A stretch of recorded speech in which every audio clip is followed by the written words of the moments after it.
السلام علیکم عزیز دوستو، آج ہم بات کرنے والے ہیں نماز کے فرائض کے بارے میں۔ پچھلی ویڈیو میں نے آپ احباب کو نماز کی شرائط کے بارے میں چند باتیں بتائی تھیں، تو آج میں نماز کے فرائض کے بارے میں بات کرنے والا ہوں۔ نماز کے 7 فرائض ہیں، ان پر عمل کرنا ضروری ہے۔ اگر کوئی بندہ ان میں سے کسی ایک کو چھوڑ دیتا یا ان پر عمل نہیں کرتا تو اس کی نماز نہیں ہوگی۔ تو وہ 7 فرائض کون سے ہیں، آئیے سماعت کیجئے۔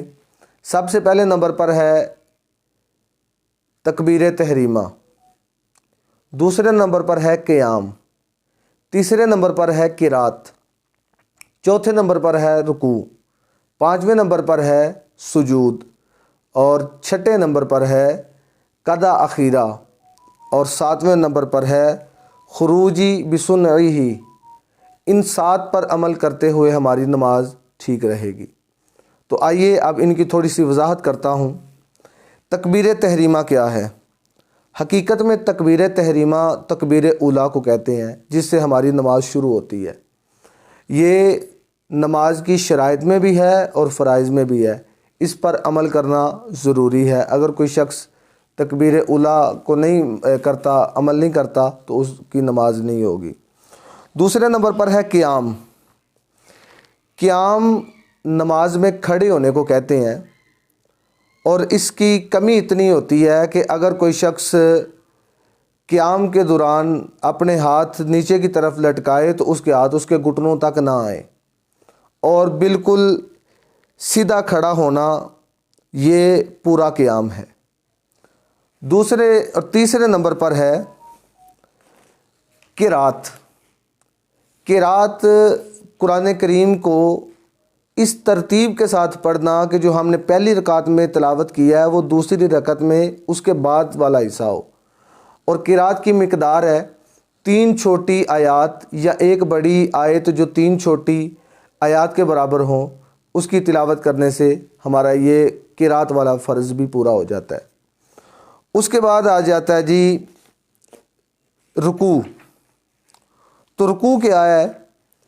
اتنا جھکنا کہ دونوں ہاتھ ہمارے گھٹنوں تک بآسانی پہنچ سکیں، اور ہمارے ہاتھ جو ہیں وہ ہمارے گھٹنوں تک بآسانی پہنچ سکیں، اور ہماری نگاہیں جو ہیں وہ ہمارے پاؤں کے درمیان والے حصے میں جم جائیں، اسے رکوع کہتے ہیں۔ اس کے بعد ہے جی سجود۔ ہر نماز کی ہر رکعت میں 2 سجدے کرنا فرض ہے۔ نبی کریم صلی اللہ علیہ وسلم نے ارشاد فرمایا کہ مجھے سجدے میں 7 ہڈیوں کو زمین پر لگانے کا حکم ہے۔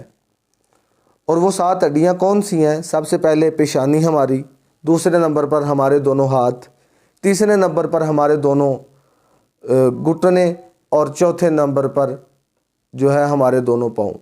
سرکار فرماتے ہیں کہ ان کو زمین کے ساتھ لگانے سے سجدہ ہوتا ہے، یہ 7 ہڈیاں جب زمین پر لگتی ہیں۔ اور اس کے بعد ہے قضا اخیرہ۔ جب ہم اپنی نماز کو مکمل کر لیتے ہیں، مثال کے طور پہ ظہر کی نماز ہم پڑھ رہے ہیں، تو ہم اب چوتھی رکعت پڑھنے کے بعد بیٹھے ہیں، تو جب ہم بیٹھے ہیں اسے قضا اخیرہ کہتے ہیں۔ اگر ہم فجر کی نماز پڑھ رہے ہیں یا مغرب کی نماز پڑھ رہے ہیں تو جو آخری رکعت میں ہم بیٹھیں گے اسے قضا اخیرہ کہتے ہیں۔